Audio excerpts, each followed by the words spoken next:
welcome to the second instalment of the Ferrari Esports series. We have got some fantastic driving up for you today. Yes, we're visiting two illustrious circuits, Silverstone, the home of British motorsport, and COTA in Austin in Texas. Plus, we'll be catching up with what our AC drivers have been up to at Imola and the Nürburgring. But it wouldn't be a show without our resident experts, not talking about Mike. Hey, I know which pedal does what. Barely. Matt Gallagher and Jonathan Riley! Hey! Yes! Love it. Matt, what have you been doing? You've been all over the place doing all of the things. A lot of things, yeah. No, it's been very, very cool these last few months, and most recently in Zandvoort, spending some time with Carlos Sainz. So jealous. Name drop, clang, there goes the name drop. You asked me what I've been up to. It's true. To be fair, we did ask you specifically what you've been up to. Yeah. He seems like a super nice guy. Yeah, managed to spend a whole hour with him as well, which was quite unheard of for Formula One drivers. So yeah, it was really nice. Yes. He likes me. He likes you guys. And yeah, so this is all super cool stuff. But Jonathan, it's been an amazing year for you. What's been going on with you? Yeah, so we're 3 to 4 races into the Ferrari Esports series, and yeah, it's been a very successful year actually. It's been a successful year for us, successful year for F1, and also for our Factor 2. So yeah, it's been really good. Nice. Good times all round. Yeah, absolutely. And, you know, talking of your year and the year we're having at the moment, obviously the tournament is getting to a kind of crunch point now. How were you feeling at this point last year when you were competing? Well, yeah, this year for the regional finals, I mean, I would have been absolutely bricking it, to be honest. Is that the technical term? I think that is definitely a technical term. Yeah, everyone would be, yeah, definitely. Like, most of these guys would want to make a name for themselves, and, you know, these races are very important to them. So in order to have a good result, you have to really practice, you have to really be in the great, you know, in a good mindset. You have to have the right preparation as well, not just mentally, but physically as well. You need to really hydrate, you know, get yourself in the zone. So, yeah, these guys are going to have a lot of pressure on them for these regional finals. Do you think we're going to see some slightly sketchy moves, some people cracking under the pressure? Oh, definitely. There's always sketchy moves, but it's going to be a lot more dense. We've got the Jonathan Riley sketchy moves guarantee for today. No, to be honest, I do want to hear that. You know, well, I mean, it's obviously race cleanly, but also when stuff's on the line, not always the best judgment calls. Well, before we move into sketchy Moveville, I guess we should probably take a quick look at the tracks they're going to be racing on today.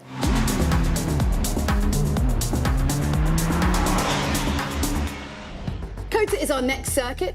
A steep climb up at turn 1 and a dramatic drop down into the hairpin at turn 11. It also has numerous elevation changes, so pay attention and learn how to handle each section.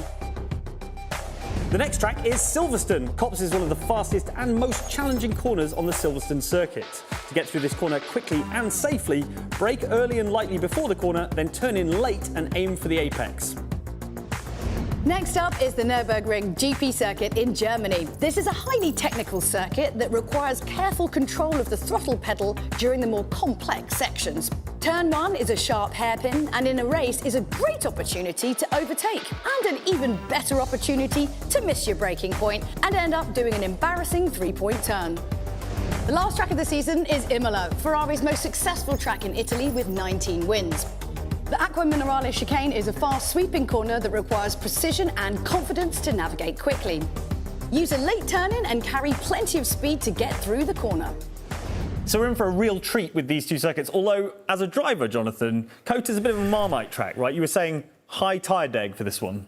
Yeah, yeah, definitely a Marmite track. Yeah, there are some people that just absolutely love it because it's a very technical track as well. It's also very wide, so it's very easy to overtake if you can get, you know, alongside the car. It's probably a move done at that point. But people that hate it hate the deg and also the track limits, because the white line on COTA defines basically the entire track limit system for Sector 1, 2 and 3. Sector 1, it suffers a bit more than the others because the curbs are pretty much flat in that section.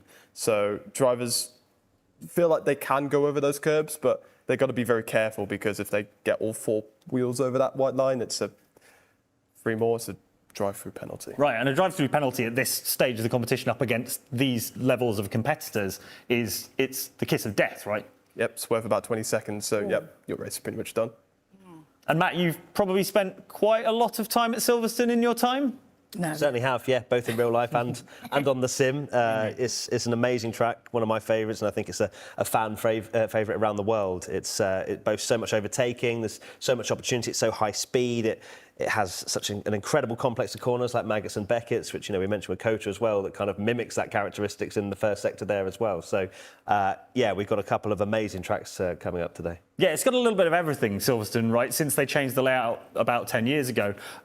You know, you've got the kind of very slow loop segment of the circuit, and then obviously the high speed of Maggots and Beckett's. And also, the corner I always loved was Stowe Corner at the end of Hanger Straight. Really fast entry for that.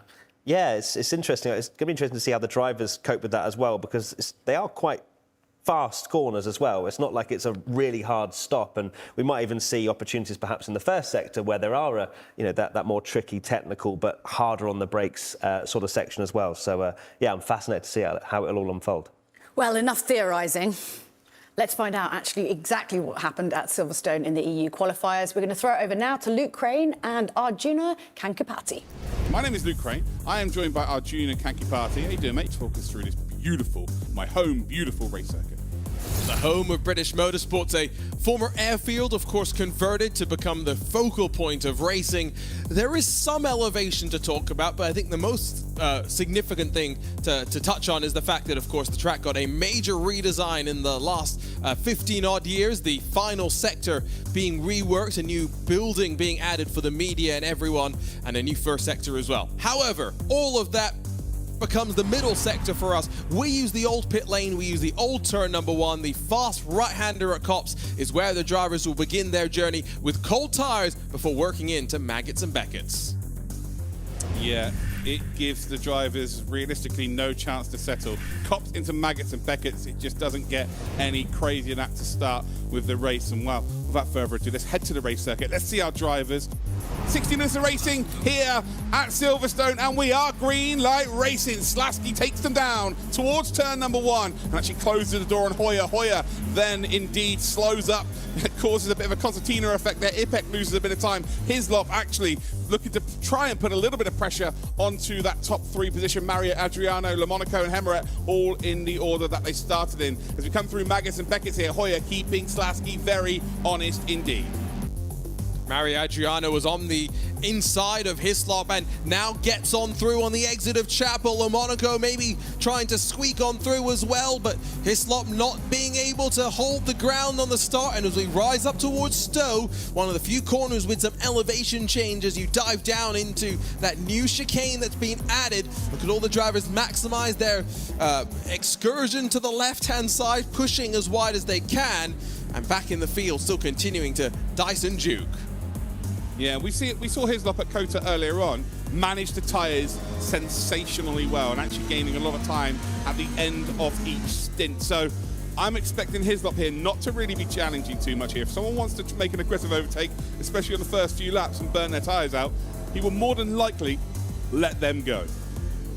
Yeah, I think that's the thing. Again, remember, these opening laps are crucial to setting and bedding in the tyres for the rest of the stint. And even though you are mandatory, going to have to take 4 tyres in the pit stop, you need to make the most out of them. And one change that you've been talking about, Luke, is that here on Assetto Corsa Competizione, with recent updates, the tyres maybe do go off a bit more than we've seen in the past, and so you need to very much make the most out of them. Hislop dives to the inside, but through Brooklands, the inside switches back to the outside, and Mario Adriano still holds on to 4th.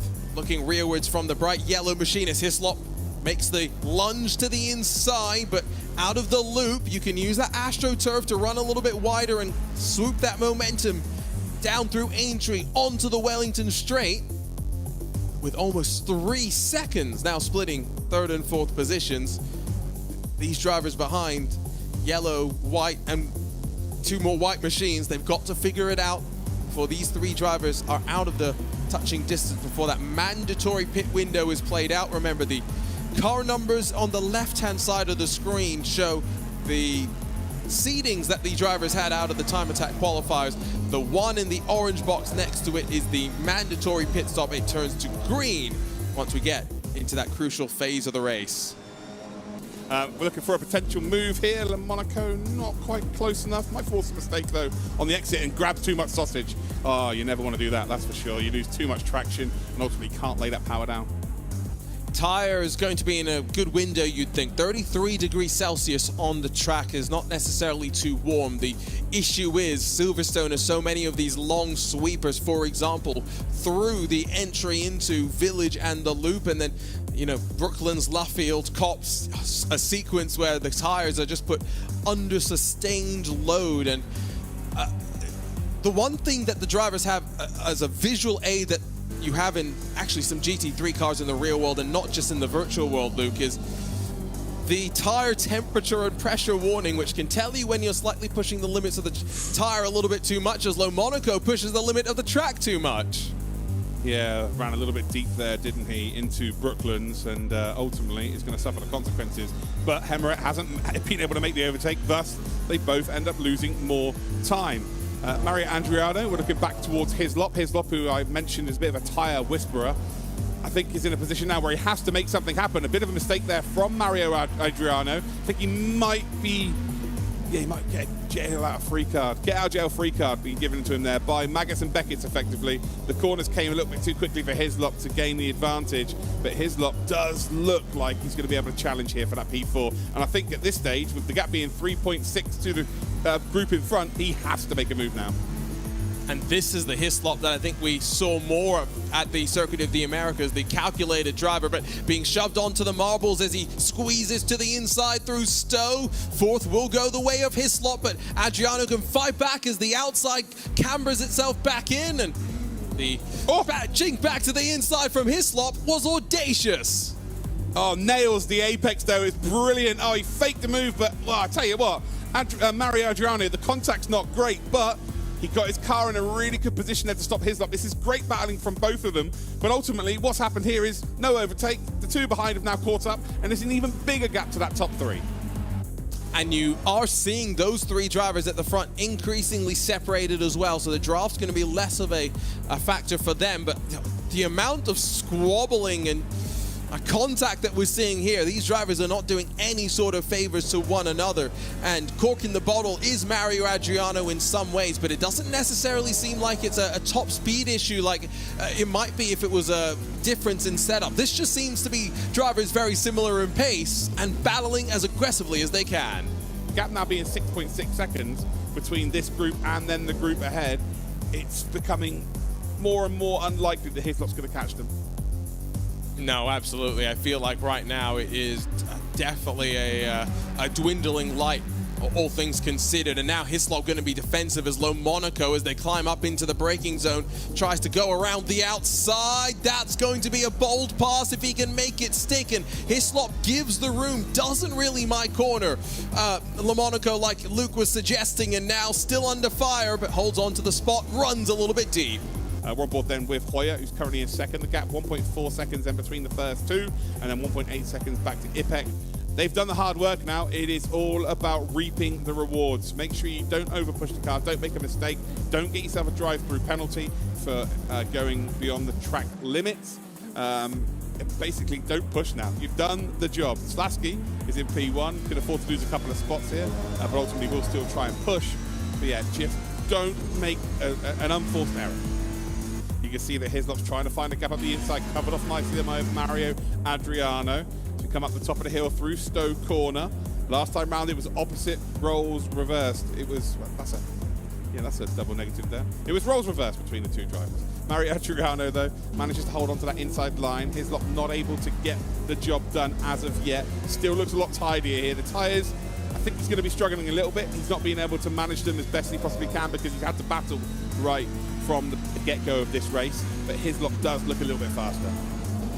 Absolutely. I think we're seeing some swings and roundabouts from Hislop in terms of, while Circuit of the Americas, there was a lot more consistency. We're seeing a bit more speed, but at the same time, a little bit more aggression as well. And once again, underneath the 14, but now with the ability to cut back underneath, and as Mario Adriano runs wide, has to get out of the throttle, here comes the momentum from Hislop.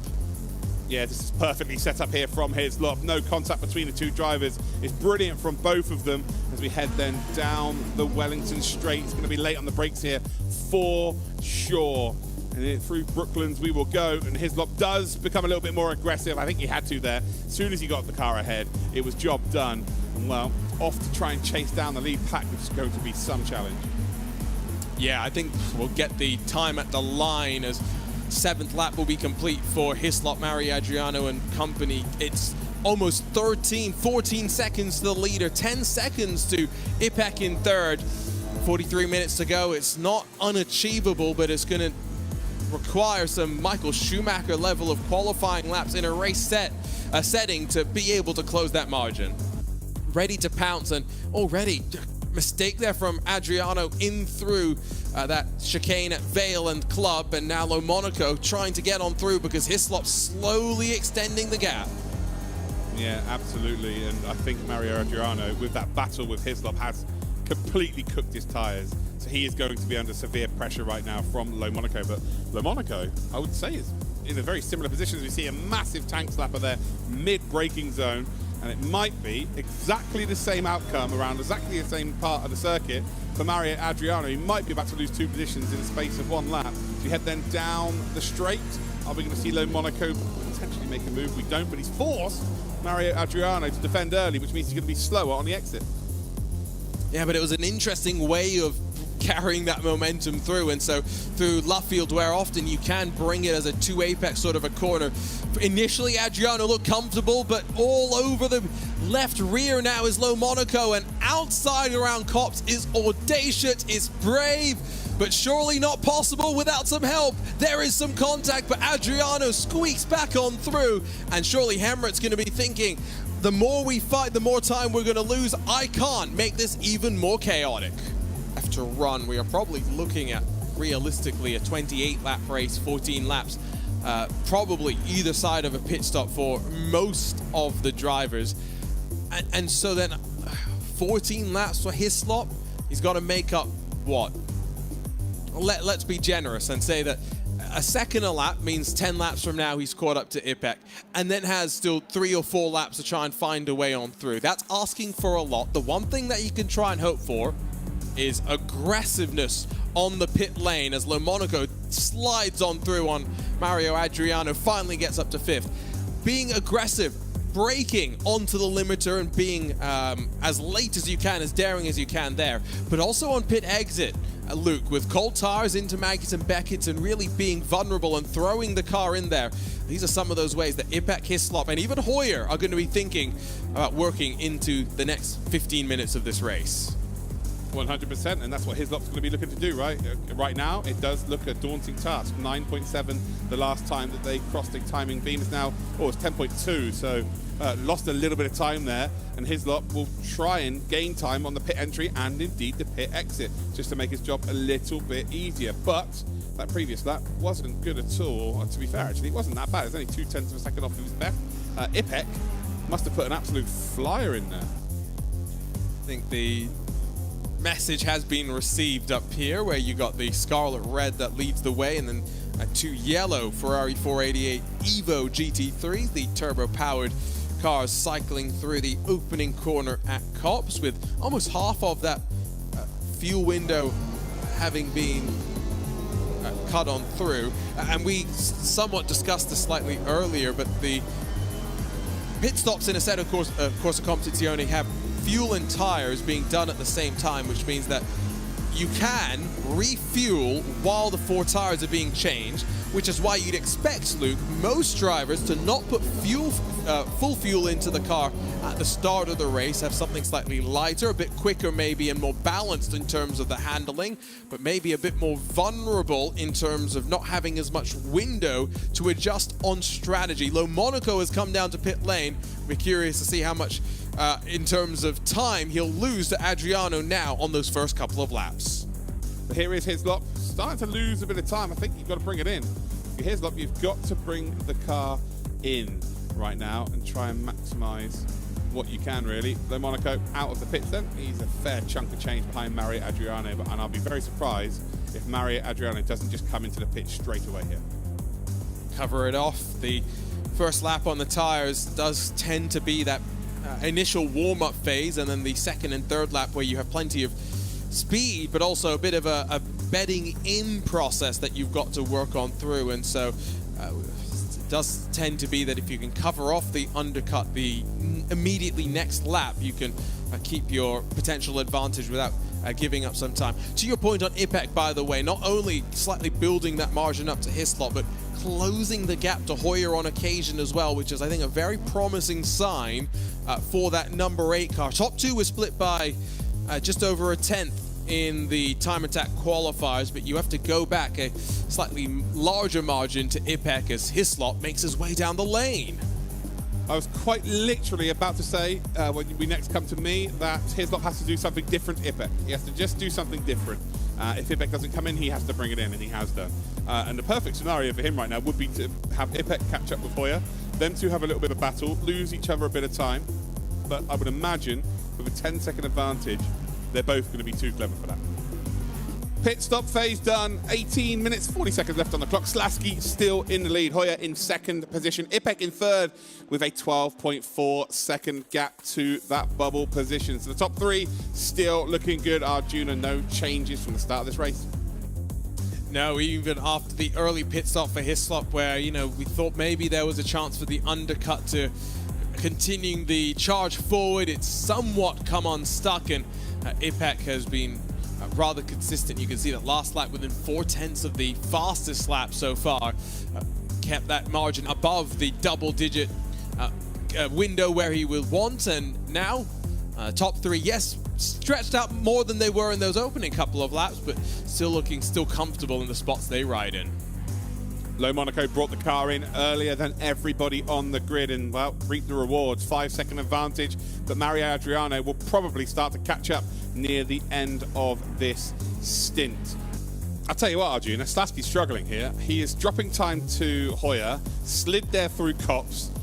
I think that there is a world where Hoyer maybe catches up, and, you know, it doesn't mean anything different being a P1 in this race. You just get yourself through in that top 3.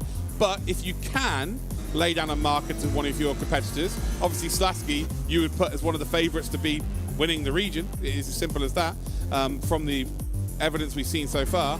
If Hoyer could potentially catch him near the end of this race and go, do you know what? It's like the hare and a tortoise, if you like. You may have raw pace, but I can manage a race better than you. By the end of the race, I will get the checker flag before you. Confidence-wise, that's got to be huge. So Hoyer, maybe with an opportunity to get back up into the lead here.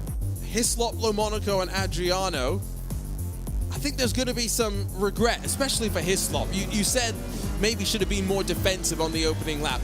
Maybe I'll put it to you slightly differently, Luke. Maybe shouldn't have just been slightly more defensive on the opening lap.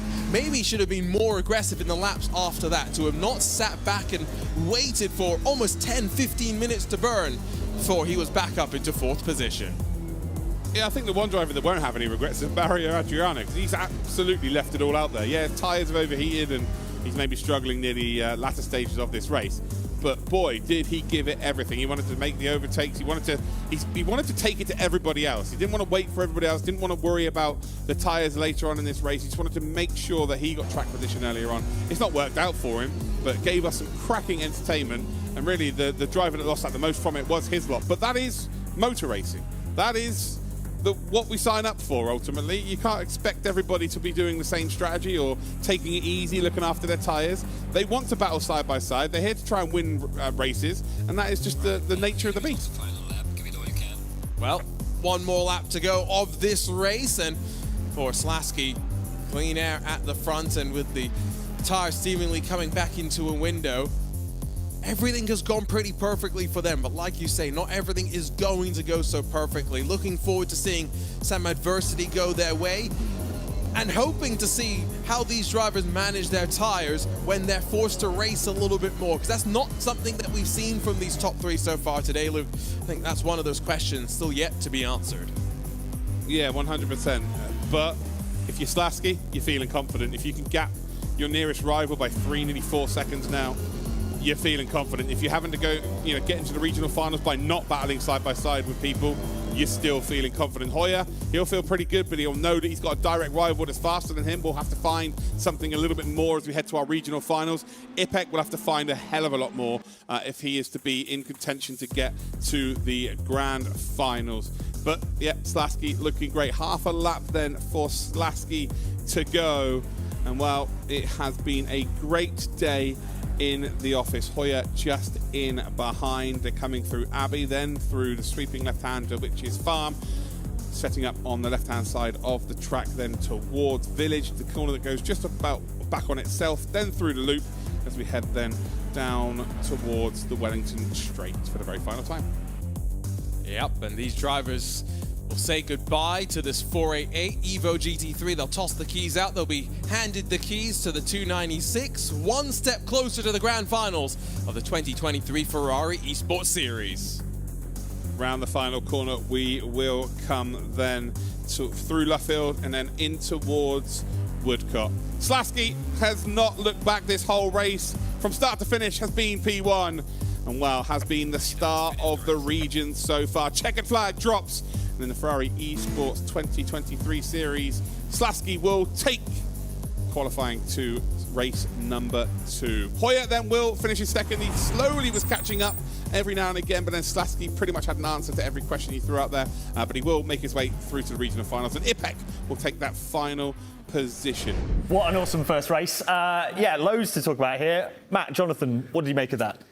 Well, I think EU probably is the strongest region, I would say, in terms of the quality of drivers, and that especially with Slasky, Hoyer and Ipek, the top three, they were the fastest drivers and they were the ones to go through. I think the big scalp, I would say, someone that was probably quite disappointed afterwards was Hislop, who got caught up a little bit in the slower cars at the beginning of the race, and that just really impacted any possible opportunity to catch that top three. That just kept a calm, measured approach. You know, it is the top three to go through. They didn't need to fight for P1 as much as you want the pride, you want that good feeling. Save it for later. Exactly. Save it for later. Exactly. They don't need to show all their Keep cards. your powder dry, yeah. So it was a measured approach from those top three, I'd say. I felt a bit sorry for Hislop because, you know, while the top three had, you know, called the lobby and checked out, Hislop was stuck behind Mario Adriano for quite a while. And by the time he managed to get through, after a little bit of contact, I might add, it was too late to catch those guys.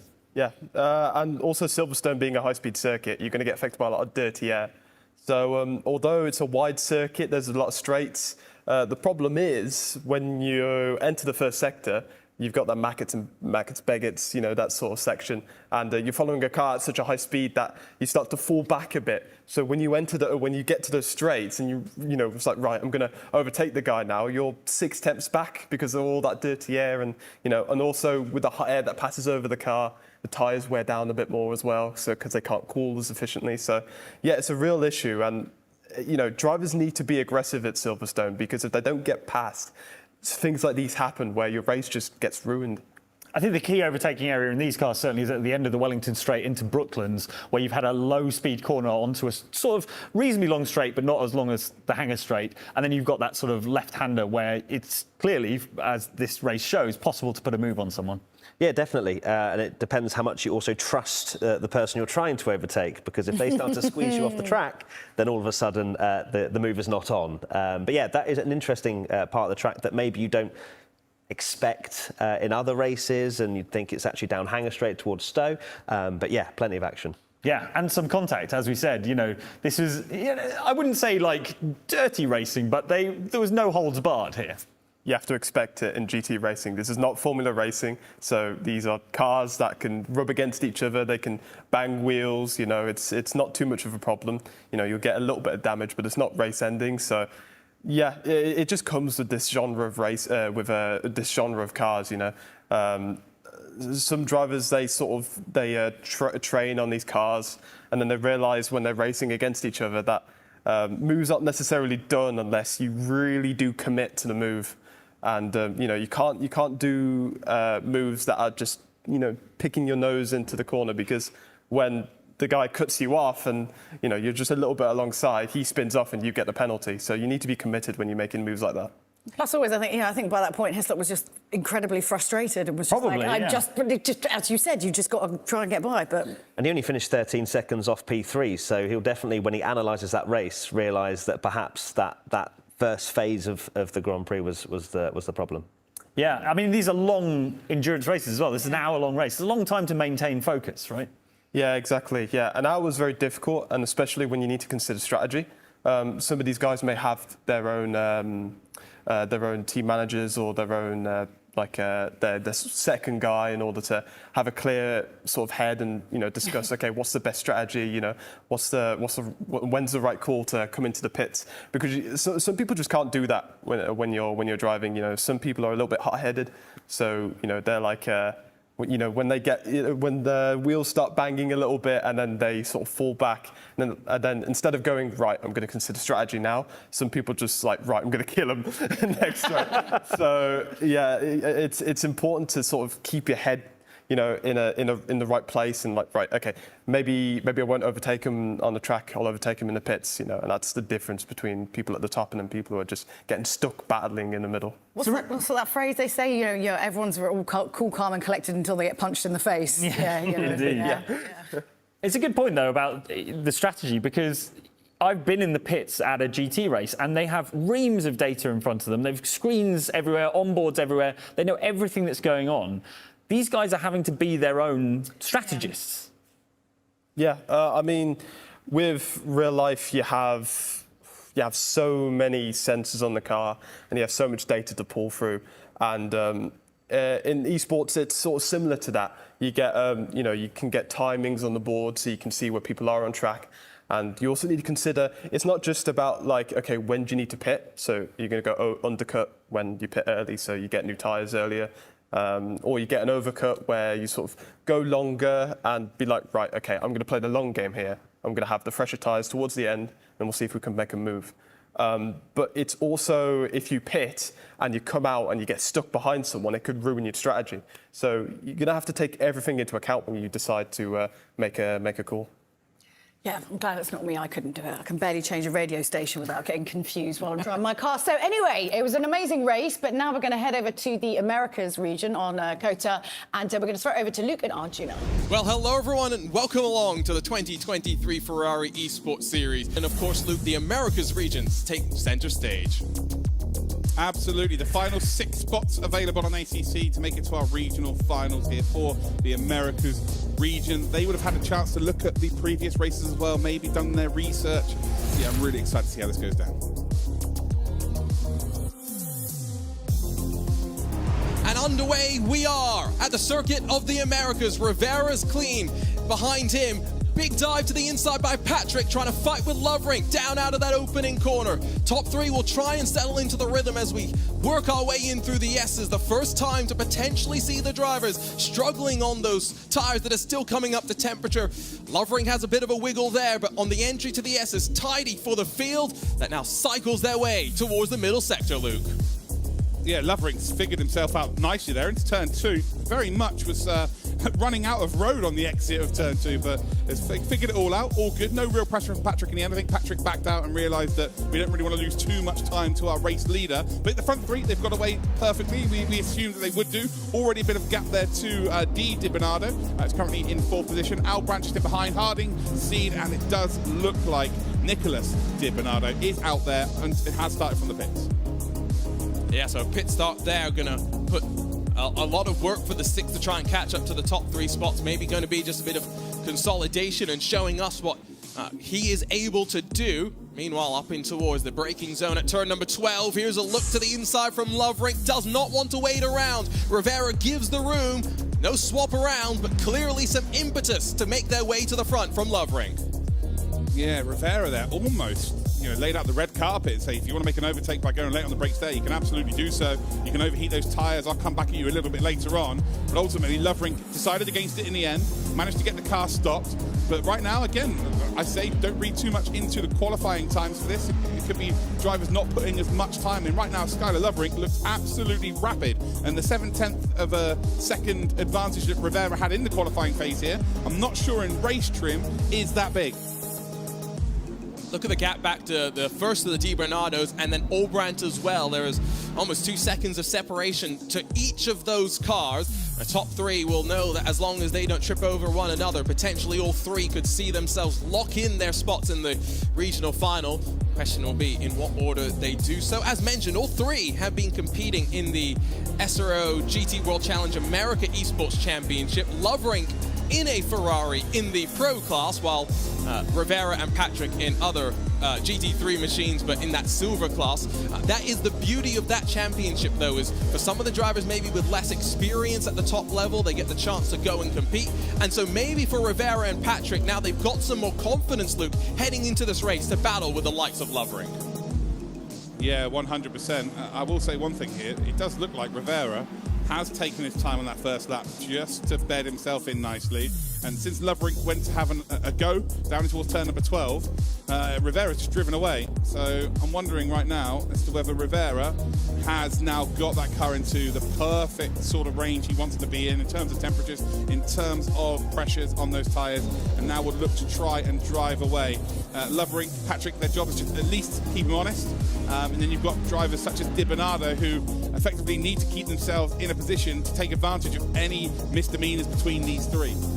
Remember, there's going to be a bit of a bedding in period for those tyres to get back up into their window. Might compromise Loverink on that first lap. Harding runs wide, and now C trying to go around the outside through the triple right-hander. That's not necessarily a passing opportunity, but both drivers squirming on the throttle, trying not to run themselves out too wide. No overlap into the penultimate corner. Harding holds on, but look at Di Bernardo, who has really closed up in all of this fighting. Yeah, absolutely. See, they're trying to pin Harding onto the apex and then reap the rewards, but unfortunately it hasn't quite worked out there. Harding does keep the car just about in front, and this is a battle worthy of being right at the front, but it's a P6. And you can see they've cost themselves about 2 seconds almost compared to their fastest laps of the race. There's Di Bernardo, who, like I said, right within the striking distance of those in front. I think Loverink, by the way, might have come out behind Di Bernardo, so not ideal in terms of track position for Skylar Loverink, who has, of course, made the mandatory pit stop. You can see on the left side a green bar now next to that number for the number 2, and for the next 37 minutes, it's push to the end for Loverink. Yeah, he needed 3 more seconds really to be, about 3 more seconds to be up ahead of P5, and it's not worked out. So he's now got to try and overtake Di Bernardo, Seed, and Harding, and at the same time not lose enough time to lose the potential lead of this race. Because I think if he's got a clear run, I think Loverink here is in the lead. I think he's going to do enough. The tyres are going to be fresher. But Rivera is actually now into the pit, so effectively, I think they might end up both coming out behind everybody in this race, which makes things very interesting indeed if the slower cars do stay out. That was a good call from you, Luke, to anticipate Rivera would respond instantly to the early pit call. Harding sees the left side mirrors filled with a late dive onto the brakes from Seed, who way overcommits. Loverink already passed Di Bernardo, and now we'll be watching the rejoin from that bright blue GT3 car. Loverink still tucked in behind, and you can just see that this is where the time is being lost. Will not want to dally around too much, and some contact. 2 through 1 corner. Oh, Loverink's just said, yeah, cool, I'm coming through. You know, have fun, everybody else. And has successfully negotiated a bit of contact. He's basically taken advantage of Seed, and then was forced into making a move on Harding. I don't even think he had time to really stay behind Harding. It was kind of an accidental overtake, but he has gained those positions. We're about to see where Rivera's come out in all of this. They're all about to come around the final corner. Rivera is coming out of the pits as we speak. I think Loverink's made a mistake here. I think he must have had a really slow pit, because he is absolutely nowhere compared to Rivera. I feel like it was just the time being sat behind. You can see on the track map that Rivera's already gone. You can see the Scarlet he's also gone! As Loverink, with a mistake, loses the rear end, and the race victory now surely gone for Loverink. Yeah, luckily he's got that massive gap to P4 in this race, but all of a sudden this brings Patrick into play. Patrick's had a clear track to work with. By the time Patrick decides to come in, I reckon he won't have to deal with any of the back markers as well. So maybe Patrick looking for a P2 here, but Rivera, birthdays, Christmases, all rolled into one. If you're Patrick at the front, you should hopefully go at least 1 more lap beyond this, because these have been 2 or 3 very slow attempts for Loverink to get around the track and to be able to work on forward. Rivera's going to cycle past Albrandt down at turn 11. Another driver not wanting to waste too much time with the traffic, but boy, early pit stops compared to what we've seen through the rest of the qualifiers, and it's incited a bit of madness here at the Circuit of the Americas. Still waiting to see if Patrick is going to emerge in front of Lovrink or not. That, I think, is going to be interesting for this second 30 minutes of this race, with Lovrink, of course, having now 10 minutes on the tires, and that one moment where the rears got lit up and a bit too much energy was put through them. Can Patrick take advantage? They will be alongside on entry into turn 1, but Patrick just behind has now got to get the tires into the window and now potentially battle for second spot. 100%, but you know, at the end of this race, the tyres are going to be in a better spot for Patrick later on. So, you know, he hasn't had the last 10 minutes to deal with the tyre wear. So right now, I think Patrick, he's patient, is in a good spot, but it's like 6 seconds between them once the pit stop happened for Lovrink. So you can tell how much of a tumultuous, as you put, section of race he has had, because he's lost a hell of a lot of time. And it's the type of mistake that you're not going to be allowed to get away with in the regional finals, where, again, remember, 24 enter, 3 advance from what should be an exciting final step for these drivers before the grand finals awaits them. We did see that Patrick was losing some ground in that first stint of the race, and so would not be surprised if we are going to see Lovrink be able to stretch the legs and pull away once again.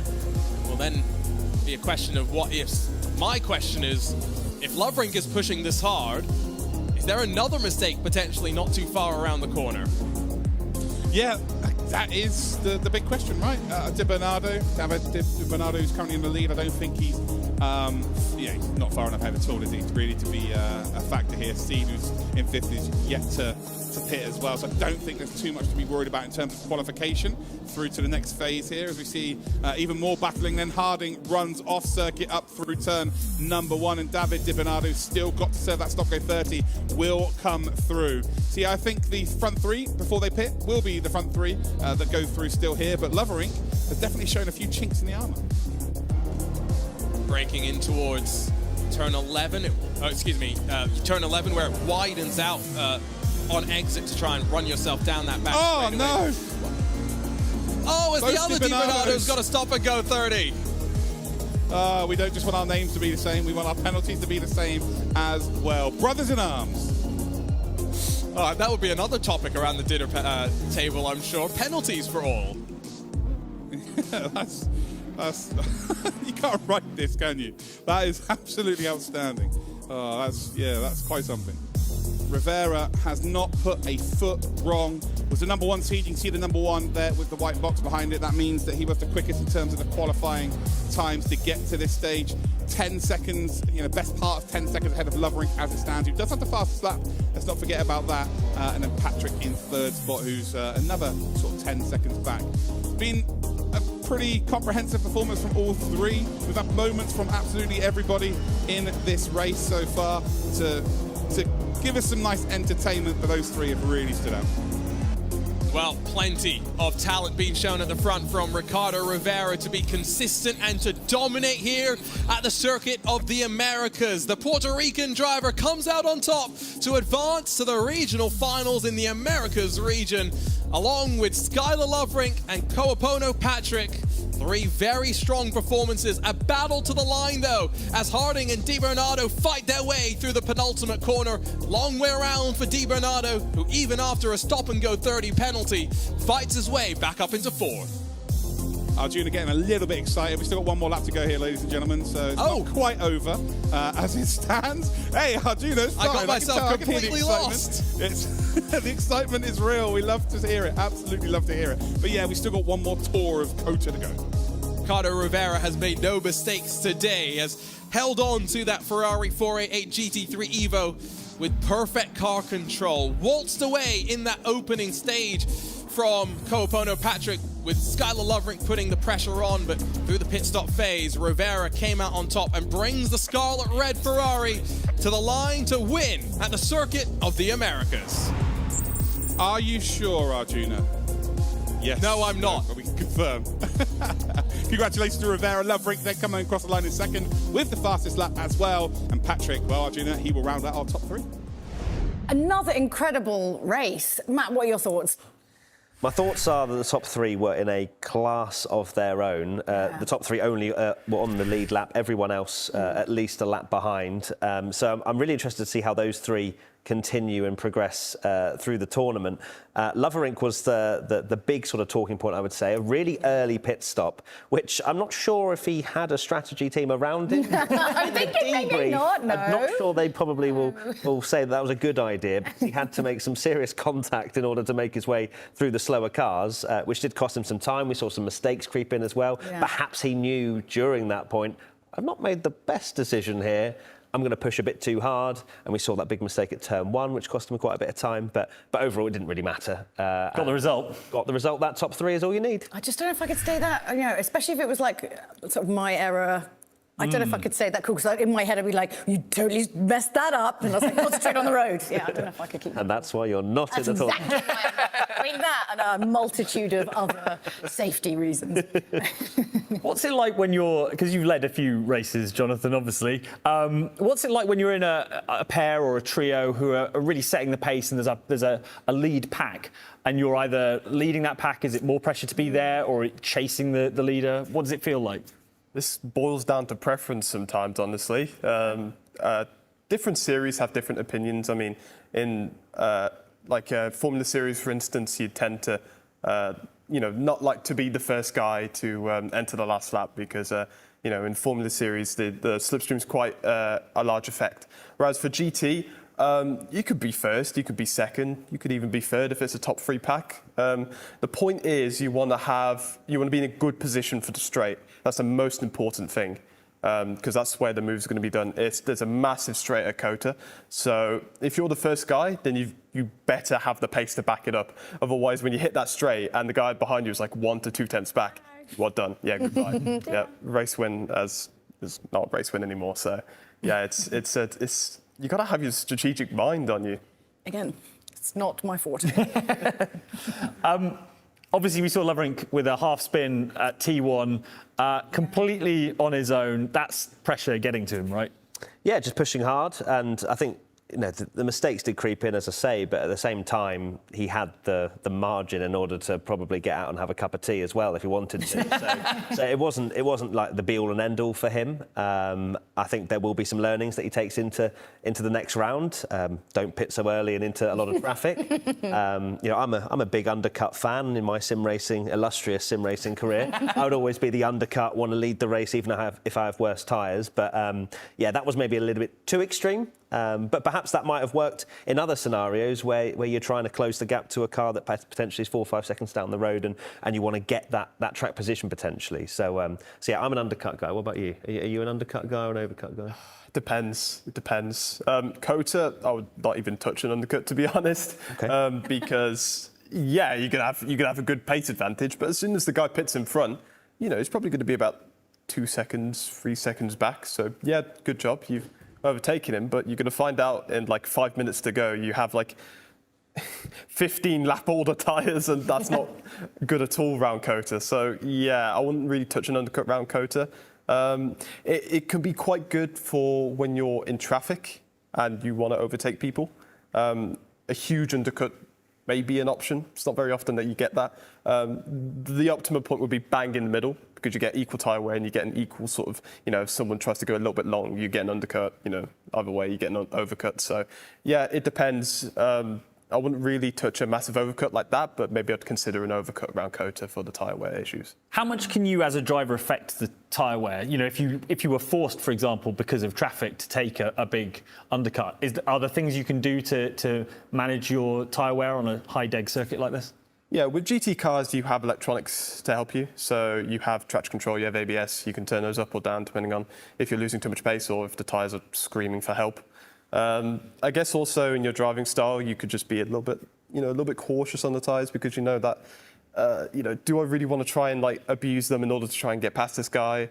Is it race critical, or can you just hold back a couple of laps just to sort of settle the tyres? Because the guy in front, you don't know, he could be either pushing it, lap after lap, and you're still close up to him, which is a good thing, or he can still pull away slightly, but you'll know that at the end of the race his tyres are done, and yet you can still sort of close up because your tyres nice and fresh, because you've saved them. And we saw the absolute nightmare for a couple of our drivers, which were stop-and-go penalties, which happens from speeding in the pit lane. I mean, this is the nightmare in a competition. And they're from the same family as well. Yeah, exactly. They were like, you've done it. I'll pop in as well. You know, it didn't obviously affect their race too much, but I did find it quite funny in some ways that it was the Both of them, yeah. Exactly. At least they can't take the mickey out the other one for getting a stop and go. But. Well, we have one more race for you. It's going to be another absolute corker, and it is at Silverstone for the APAC region. So let's get that started.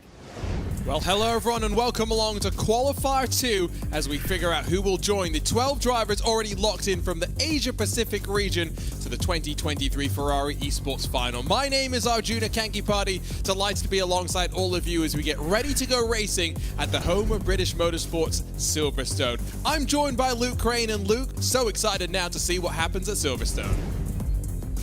Yeah, final 3 spots up for grabs for the APAC region here at Silverstone. Silverstone, home of maybe the best complex of corners ever. Cops into Maggots and Beckett's. It's got every type of challenge possible. You've got the long straights, long braking zones, and the technical sectors as well. This place will challenge everybody.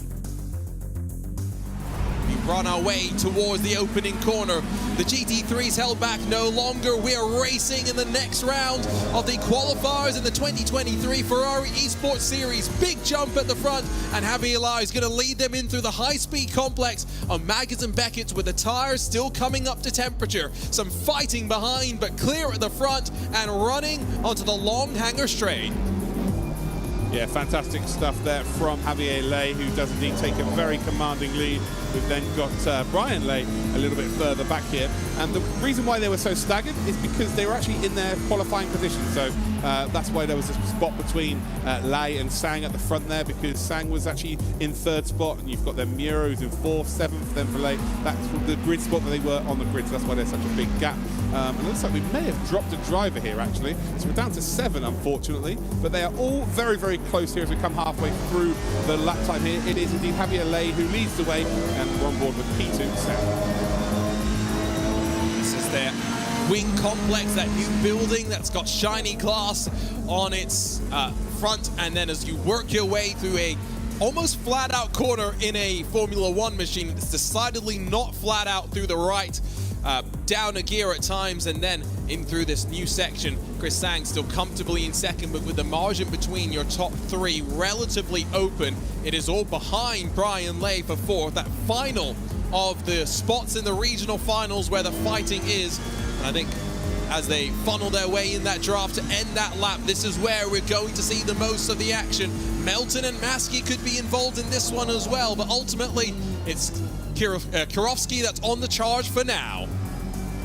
Yeah, Kirovsky, they're taking a late apex to try and force Brian Lai offline. He did. He ran deep into the corner, but ultimately gets himself figured out, and he's all good. And actually, Kirovsky runs off track there. That's going to lose him so much time. And Brian Lai then with a bit of breathing room. It was Homan Wu who's out of this race then. Looks like they may have had some issues, and that has given Brian Lai a qualifying position, because remember, Miera, who's currently in P3, is already qualified for our regional final. So Brian Lai still in a very good spot here. Plenty of time to go. 57 minutes, 40 seconds. Realistically, for any of these drivers inside of the top 2, there's not much to fight for, Luke. No, certainly not. I think this is a really good indication for Miura as how much pace they need to find. Like they are going to be in the regionals. Looks like we've dropped another driver here, actually, unfortunately, as well. Trying to figure out who that was. Lachlan Melton. Yeah. They have unfortunately dropped out the session as well. Kirovsky now in P5. But yeah, Miura has a real benchmark in front of him to figure out, right? Looking in front going, ooh, okay, how much faster do I need to be at least faster than this group of drivers and go in as at least the 2nd fastest from this weekend? But right now, Lai and indeed Sang doing a very good job. Sang just lost about 1/10 of a second off of the lead in the previous sector, so not hemorrhaging time, and maybe just slow burning his way into some decent pace, into some consistent pace, and maybe have to chase down that leader. But on board with Miura, 3rd position as it stands. Swinging around towards the Hamilton straight. Across the line we will go. 2.6 seconds now, difference between 2nd and 3rd. The clock doesn't lie, but apparently our eyes might have, because the margin's still 2 seconds between the top 2. Yeah, it got bigger. So 0.2 of a second gain there by Lay. But to me, that honestly looked like the gap was getting smaller. Sang, who did have the fastest lap, has now traded it with Javier Lay, the leader of this race, now having that fastest lap. And I feel like these two might be trading that throughout this race. Sang might need to find a little bit more, and he has done. 0.3 of a second there. Yeah, this is going to ebb and flow. I wonder if Sang might have a little bit more pace in his back pocket. Is there the strategy call here where you just have to kind of look after your first stint, make sure you get to the end without burning those tyres out and suffering the consequences? Again, they have to change all four, so it's not as big a factor as you might think. But if you overheat the tyres, you know, you could do that in the first lap by spinning or you know, by lighting up the rear wheels. You know, it is easy to do. So is Sang just managing this situation? Margin in the qualifying hot laps between these two that are battling at the very tip top of the field was almost at a full half a second, but we are seeing a very different sort of a story when it comes to the long run consistency. For the first part of Brooklands, you saw a little bit of a different line being taken from both drivers. As you wind up through Luffield, you can cut it back in or keep it tight to the apex, and Lies run wide. Sang up the inside is going to take advantage, and as we rumble to the line at the end of lap number 7, it's going to be with a new race leader for the very first time. 0.08 of a second, the gap between the two of them, but I tell you what, Lay is trying to hang it around the outside, and I think he successfully might have done so. So we head up then towards Maggots and Beckett's. Who's going to yield out of this situation? I think Lay has to, but he doesn't. Keeps his nose in. They still run side by side. Maggots dealt with. Now down towards Beckett's, and I tell you what, that is incredible there. Lay lost it momentarily. Sang just about got his nose ahead, but ultimately his normal service resumed. Is one of these drivers going to be a little bit smart and dive down to the pit lane and avoid further battles? I hope they haven't read the rules, and I hope that they've been told by all of the... Oh, big tank slapper in the background.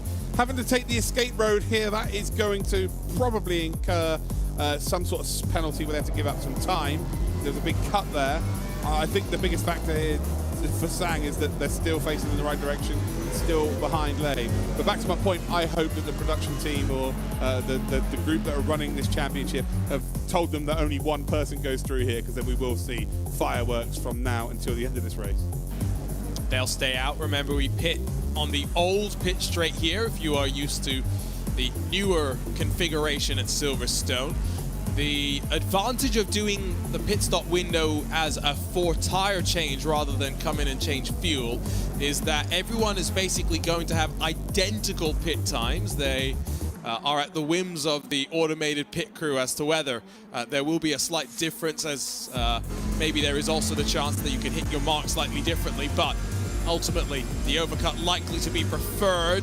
Sang gonna half show the nose on the rise up into Stowe, and the pressure being felt, and a door left wide open. Charge and a challenge gonna come as they run their way down into Vale, but it's the leader on the inside, the outside for Sang, who's gonna be brave and bold deep under the brakes, converts the outside back to the inside, and surely takes the point. It's beautiful from both drivers there. Absolute respect from both of them. But ultimately, it is Sang that takes the lead. But we said this once already. Are we going to see Lay potentially get back involved here then through the sweeping right-hander? Again, we are midway through the lap here. This would be the start for a Formula 1 race as we head through what will be, again, turn number 2 of the GP layout. But it's not, of course, again, midway through. Left-hander again. It's so tough to get through there, and again, you can see Lay has definitely burnt those tyres out. As we go further back then, the first driver, the side of the pit, is Pratap Maski. Was at the back, so it's not really going to affect the way things have run in this race, but ultimately, pit stop will indeed be done. But it's new leader, it's Sang into the lead. Sang out of Village. That gap now up to 1.5 seconds. The more impressive number, I think, is going to be when you track the margin to Yusuke Miura in third. Again, he was the winner of the race at the Circuit of the Americas. Even with all the fighting that we've seen up towards the front, first and third now split by over 13 seconds.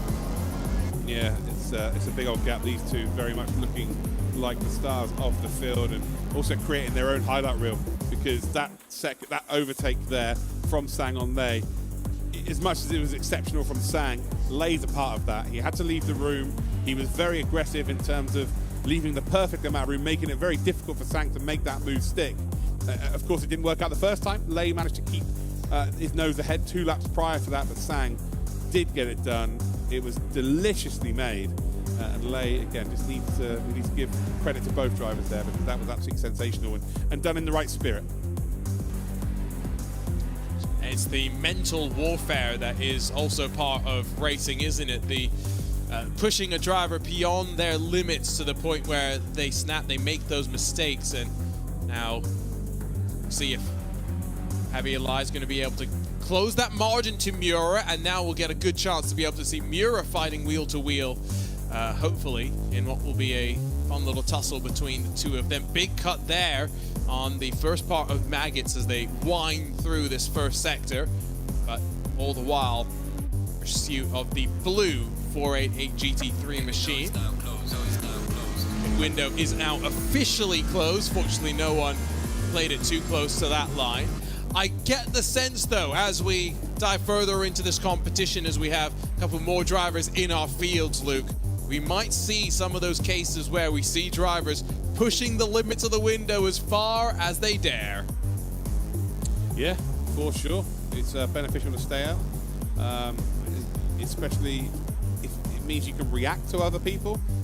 And we've just seen there already, Sang gained a second by waiting 1 lap later to go into the pits. I think you're going to see people push it to be 2 laps later eventually, but it's very obvious now staying out makes the big difference, and you just gain not only a bit of time, but that track position being absolutely vital. The gap, by the way, between P2 and P3 didn't come down that last sector. Miura, again, maybe going a little bit faster in the second stint than he did the first stint. As I say that, half a second should be taken out. So ignore everything I just said. The real battle is this right now. So Lei has caught up 3/10 on the previous sector. We're about to see the timing being cut once again. Very, very shortly. We're about to go through this left-hander. Again, you'll see the, there we go. So 26 seconds behind the leader is Miura, and it's now 1.3 seconds. So another 0.2 of a second. Lei is catching up, but it becomes a little bit more difficult the closer you get. The closer you get, the more dirty air that you start to experience. I always like to reiterate, these GT3 cars may look like somewhat normal sports cars, but in the years that the homologation class has developed, they have increasingly become specialized machines. And you look at the dive planes on the front, the workings of the front splitter and front end of this 488 Evo that was updated to try and make it even more friendly for the amateur driver to get the most out of. And Miura showing that even if it is easier, you can push and step beyond the limit, running wide out of Cop's corner. Did see the #1 run that little bit wide over Stowe, though, 4 wheels off the track and cutting the white line. Lei's already had 1 drive through, needs to be careful, pushes the limit too much, pushes the issue too much, and now bobbling wide and losing control. Javier Lai, the quickest driver in the hot lap qualifiers, has gone around. Yeah, he's absolutely spun it there. Tried to overcorrect effectively. Probably should have just kept the wheel straight and just taken his medicine, but ultimately has now ended up into the barrier. Now, I don't think it's going to affect the result of this race. I think Lei is going to be, it's not even going to catch up there to, so we've got Lei and Lai. So Lei's currently in P3, Lei is in P4. I don't think Lei's going to catch up. And I don't think there's going to be enough damage on Lei's car for this to really affect them. I'd be very surprised if that is the case. It was just a slight tap to the wall. The one thing that is bruised, though, for sure, is the ego. There's the word from the race director. We are officially on to this very final lap of this race. And Chris Sang, a little bit less consistent last time by, but it has been a sterling drive so far. And potentially, like we said, a move that will put him in contention for the move of 2023. Yeah, 100%. It's definitely going to make the highlight reel with the couple of moves that have been made here.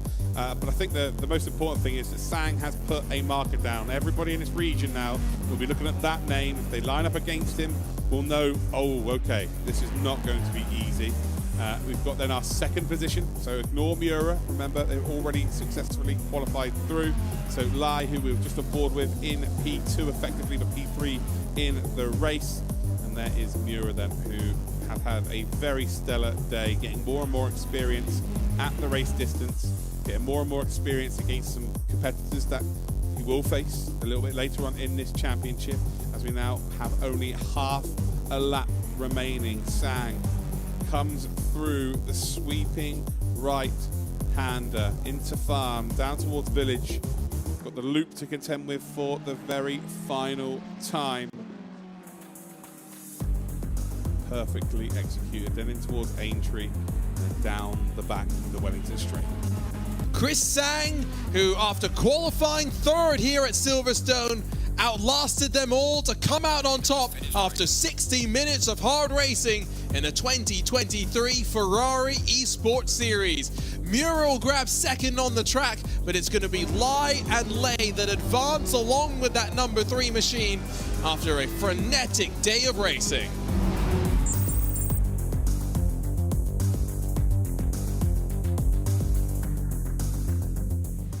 What an amazing race to wrap up today with, guys. What were your thoughts? Bit of chaos. Bit of chaos. Like a bit of chaos. Just All a sprinkle. from Lai. Lai was just like, you know what? I'm going to make this interesting for myself. Hard mode. Despite us saying the entire show, one drive-through and you're out? No. You can spin off, hit the barrier. Yes, I will have a drive-through, I will crash into the wall, and I'll still get third. Basically restarted with a new game plus mid-race. It's like, right, here we go.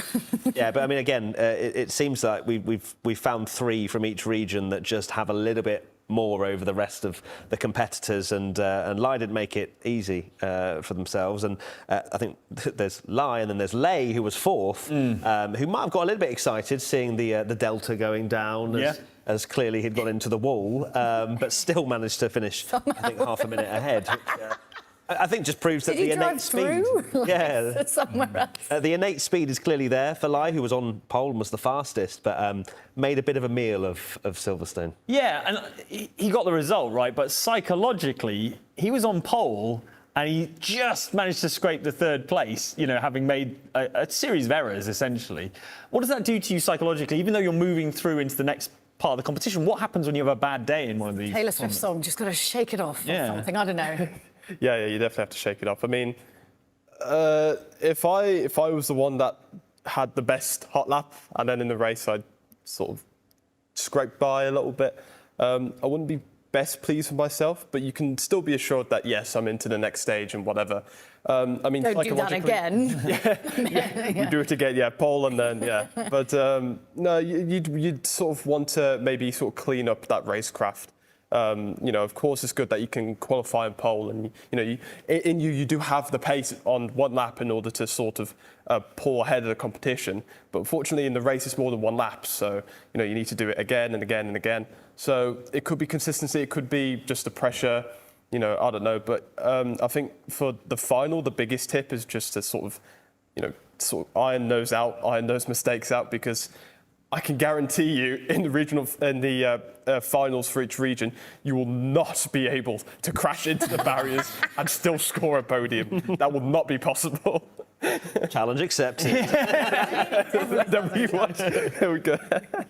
But even in all forms of motorsport, there are people who are hot lap specialists who suffer a bit in racecraft and vice versa, right? Yeah, it's about building yourself into the most perfect racing driver that you can be. I think I would rather be a Lai who has that innate raw speed and just maybe needs to tweak a few things in order to be consistent and to deliver over the course of a 60-minute race, rather than not have the speed but be really consistent. That's kind of what I am, really, actually. It's like you're having a dawning realisation. Yeah, I'm good and I can be consistently there, but not where you kind of need to be to win tournaments like this. So, yeah, I think it's going to be going back to the drawing board a bit for Lai. Clearly, there is the potential, but you've got to be able to deliver and to be able to soak up that pressure, as we mentioned, because it's not easy. You've got eyeballs on you. You start to think, oh, again, similar to me when I'm in the sim rig and I'm doing well, and I'm like, yeah, but what about this apex? What if I don't do well? Are you going to miss that one? Yeah. And I'm like, shut up, Matt. You know, and you've got to really grab that and sort of just press the brake pedal quite literally with your own thoughts. I think that internal monologue ruins an awful lot of careers. And like, you know, oh, don't mess that up. Oh, well, I've just messed that up. Well, that's the thing with racing drivers as well. It is about having that complete peace of mind where you just don't think of anything and you go into autopilot. The minute you don't, that's when you start thinking. Oh, God, I started thinking. Wait, thinking's not good. I shouldn't be thinking. Yeah. Oh, I'm winning. Oh, yeah, those prizes look good. Yeah. And then it's a problem. Because so much of race driving is muscle memory and rhythm and almost... flow state, right? You want to get to the flow state, yeah. Exactly. Almost emptying your mind of all thoughts. Yeah, I literally... Sometimes when I race, I think about random things, you know, because you Did I leave the oven on? clear your mind, though, don't you? Yeah. You just there's just so much muscle memory that's involved in this that, you know, at one point you can just drive and be like, you know, what am I having for dinner, or you know, have I got to go out with my friends later? Like, you know, it's just. Is it the same way as like highway blindness? You know, when you like come home and you don't remember driving your car, and you're like, home? Yeah, I mean, yeah, like It's a fugue state. That's my story, and I'm sticking to it. There's a bit of like fence. Trail of destruction. Oh my God. Yeah, but I mean, of course, these guys are going to be, you know, they want to get good results, so you know they have to stay focused. Like, you know, they can't, you know, dwell on mistakes they've made earlier in the race because you know they're going to be. They've got to think ahead. They can't think about the corner previously. They've got to think about the corner next. So, you know, it's sort of trying to clear your head, clear your mind, and just focus on what's ahead of you. But it's interesting, we were saying, obviously, these guys have to be their own race strategists, but they have to be their own sports psychologists as well, right? It's a lot of hats. It's a lot of hats to wear. a lot of hats. And then a helmet on top. Very uncomfortable. Yeah, I mean, like, as some people then, like, you know, you be a different person when you're in a helmet, you know? You can, you know, when you're outside a helmet, you can be all, you know, happy, nice, you know, like, good luck, guys, you know, great race, and then you put the helmet on, and then you're like... Rage. They are the people ahead of me, and the guys behind the people behind me. That's it. You know, you don't know anybody. And Seems like such a nice boy. Until driving. And then the helmet comes on, the red mist descends. Yeah. You definitely see some people that are just... They're just so aggressive when they're in the car. They don't forget who they are, but they're just a different person, you know, and it just does different things to different people. So it's very interesting to see what happens in a race. Well, what happens when you put your helmet on? Oh, well, I sort of swan around the paddock feeling very important, and then I massively underperform. That's my MO. So delusions of grandeur. Yeah, I think that's accurate, yeah. I feel like this is turning into a weird, like, Harry Potter sorting hat moment. Yeah, the sorting helmet. Yeah, what happens when you put your helmet on? Qualify very mediocrely, potentially bottle it, and then do a reasonably good comeback race. Well, that's good. That's a good That sounds comeback like a in. Hufflepuff. Yeah, it's got real Hufflepuff energy. To be fair, I actually did it. I did an online thing, and it did say I was Hufflepuff. So Well, there you go. They called it, totally called it. I mean, we are getting slightly off point, and we have forgotten about our drivers over at the Nürburgring and Imola, so let's go and check out what they've been up to. the qualifiers from the Circuit of the Americas were Yusuke Miura and Takuya Murimura. From Silverstone, we have Chris Sang in first place, Yusuke Miura in second, and Javier Lai in P3. From the Nürburgring, we have Stuart Anderson finishing in first, Yasutaka Shirasaki in second, and third is Ben Sharman. And finally, from Imola, we have Dylan Hasu coming through in first. For the Americas at COTA, it was Ricardo Rivera in first place, Skylar Lovrink in second place, and Carpono Patrick in third. At Silverstone, it was Carpono Patrick in first, Azil Ramirez in second, and Andrew Albrandt in third. At the Nürburgring, it was Brandon Hawkin in first, John Ackerman came in second, and Carlos Emilio Alvarez came in third. And at Imola, it was Jose Antonio Fitzpineda in first, Carlos Emilio Alvarez in second, and Neil Leader in third. In the EU qualifiers at COTA, in first position came Jeffrey Ritchie, second was Timi Lehtonen, and third was Heikki Haitonen. At Silverstone, in first was Philip Slasky, second Mark Hoyer, and third Levant Ipek. At the Nürburgring, in first we had Alex Alonso, Alexander Borodai, and in third, Luca Paparusso. At Imola, in first position was Isaac Gillison, second was Sergio Baldi, and third was Simon Speth. That's the qualifiers done, and the next time you're going to be seeing us, it's going to be the regionals, where we've got our top 24 drivers all battling it out on an iconic home track. Yes, this one's going to be a real test. We've got the Asia-Pacific region heading to Mount Panorama Bathurst, which is a personal favourite of mine. The Europeans will be racing at the Hungaroring, and the Americans will be at Watkins Glen. Jonathan, come on, give them some advice. You know, they've got a little bit of time to practice. What do they need to do? Bathurst, come on. Bathurst, yeah, don't crash. Please don't, because on Bathurst you're surrounded by walls and gravel traps, so if you crash, you're probably going to end everyone's race. So just single file up the mountain, please. Very polite. yeah, you do get that a lot because it's just carnage otherwise. But yeah, I'd say just practice loads because it's going to be a really difficult fight for everyone because you're fighting for a dream job essentially. So yeah, just practice hard and believe in yourself because if it all goes well, then you can get a good result out of it. And obviously, racecraft, is that something you can practice on public servers? Is that the best way to deal with the chaos of a race? I would say so, but also at the same time, if they haven't got the racecraft now, then they might be leaving it a little bit too late. Obviously, there has been some learnings over these qualifying rounds. Some drivers showing that potential in the speed of what they've got, but potentially not being able to deliver. But mental preparation, sure. It's not just on the track; it's being able to do the right breathing exercises and being able to stay in the zone and to just constantly deliver a lap time that you're capable of. So it's as much a mental game than it is skill behind a wheel. And in terms of the Hungaroring, it's often described as a big sort of go-kart track. Does that apply to GTs as well, or is it a different sort of challenge in a GT? Yeah, it's a different challenge because, these cars are massive. So, especially in the second sector, there's a lot of windy corners around. So you're pretty much just following everyone through that sector. So Hungaroring can actually be considered as well as a very difficult track to overtake on, which I guess sort of applies to sort of karting track thing. But I guess the main area I would suggest to practice on would be the chicane, which separates, I think it separates the first from the second sector. Because the reason why I say that is because there is a nasty curb on that chicane, and if you do get it right, you can gain quite a lot. But if you do get it wrong, you get sent off into the gravel trap outside. Well, not even a gravel trap; it's grass, so it's completely barren there, and people can easily overtake you. High risk, high reward. I like it. Exactly. And have you turned many laps at Watkins Glen at all?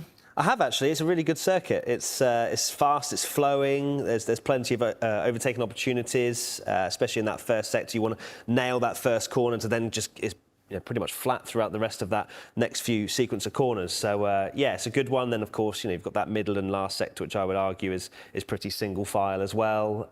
But yeah, I think that's probably the easiest of the three. But it's still going to, I'm sure, create a lot of entertainment. And that's not the only challenge they'll be facing, because the top 12 drivers in each region will be heading to the Misano circuit in Italy to crown our 3 regional champions. And in the immortal words of the Highlander, there can be only one. So don't forget to join us for that live show where our esteemed set of judges are also going to be putting their hot takes into the mix. Yes. And of course, finding out who could potentially get a job at Ferrari, Pretty cushy. Oh, yeah. Pretty cushy. And with that, we have crossed the finish line in our regional qualifiers. Huge congratulations to all of our drivers for all of their hard work. And we will see you again in October.